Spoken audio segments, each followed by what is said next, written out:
Hey there, Nomads of Lore. I'm Jonathan. And I'm Sean. And together we are Mead and Mischief, your home away from no home. Today we're going to talk about 15 Easter eggs that you may have missed from episode 1 of The Wheel of Time.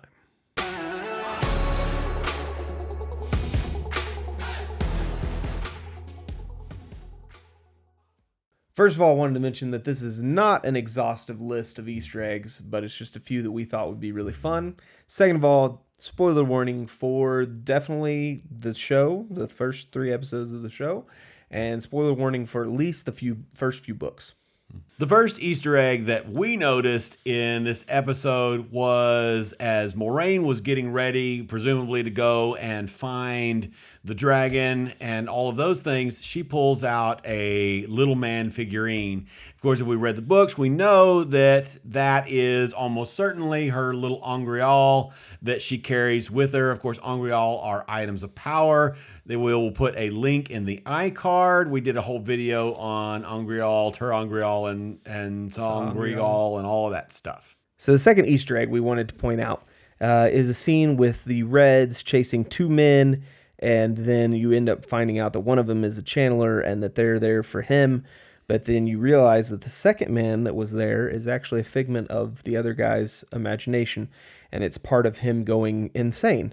What's really cool about this is it sets up some really, could set up some really cool things for the future with a very specific male channeler that we have in mind.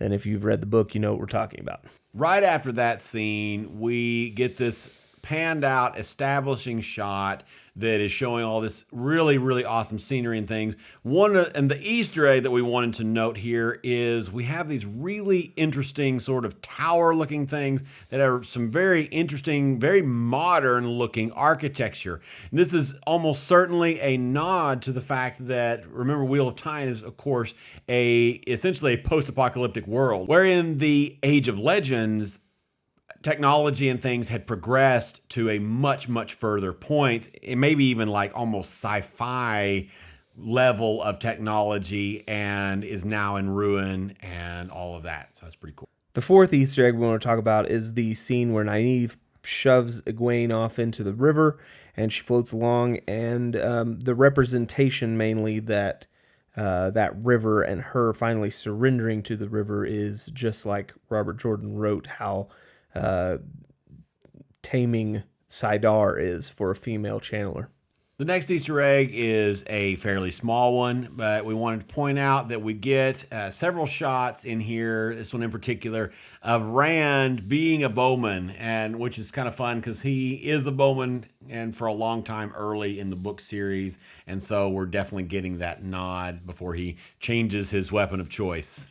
So the next Easter egg we wanted to talk about was the scene in the Winespring Inn where Matt is throwing around some dice and he is gambling. Of course, his luck at this point is not with him. That's, of course, a nod to the future scenes with Matt. Easter egg number 7 that we wanted to point out is, of course, Lan's HADORI. That is, if you don't know, that is essentially his headband that he wears, and it is a sign that he is a true man of Malkir. And that's really awesome. It's really fun to see that in there. And it, of course, has some nice tie-ins to much later in the series. Some really, really awesome moments and things that happen around that. So Easter egg number 8 is really just a fast tracking of Matt's awesome character. We get to see some little scenes where he's taking care of his sisters and, of course, his parents are being retarded. And then he also runs around trying to find his sisters when his parents are being also retarded. Anyway, really caring for these people that are in his life, something that we don't get to see in the books until much later on, and it's the Matt we all know and love. The next Easter egg we wanted to talk about is really a awesome editing choice, editing decision, and that is this sort of subtle PADAN FAIN connecting to darkness and evil, and that is his whistle and the way that transitions from the fade scene where we get this subtle whistle into PADAN FAIN whistling on art. So the number 10 Easter egg we want to talk about is the scene where Egwene and Nynaeve are standing on top of this little ridge area and they're listening to the wind. And it's a really cool scene because they actually start to hear something evil in the wind, and it's them using the power, of course, we find out later. But they're sensing the shadow spawn that are coming to the town. And so very cool nod to future stuff.